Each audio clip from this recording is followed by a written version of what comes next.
हेगे किछो नहीं कहो तोहर बाप गे, हेगे किछो नहीं कहो तोहर बाप गे।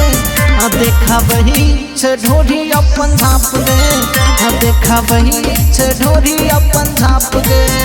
हेगे घूमै छे लगा क कपड़ा हाफ गे, हेगे घूमै छे लगा क कपड़ा हाफ गे।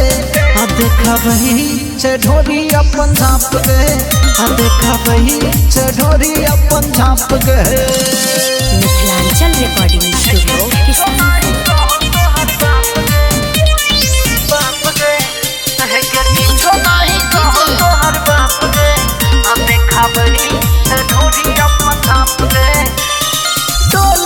छोड़ी गई छोरा फसले बापू के नाम अपन तू हंसले। हेगे टोले में छोड़ी गई छोरा फसले बापू के नाम अपन तू हंसले। केना भगले आते तू खराब गे, केना भगले आते तू खराब गे।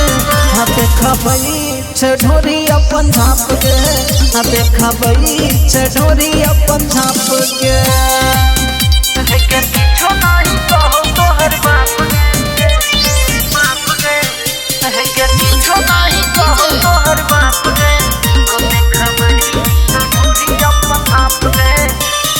राइटर भोलू संगे जनकपुर तू जाई छे, छौरी के खाली पानी पूरी तू खाई छे।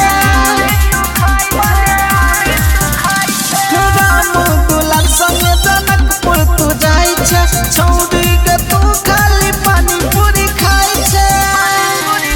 कोनो छोरा तोरा को दे तो टाप गे, कोनो छोरा तोरा को दे तो टाप गे।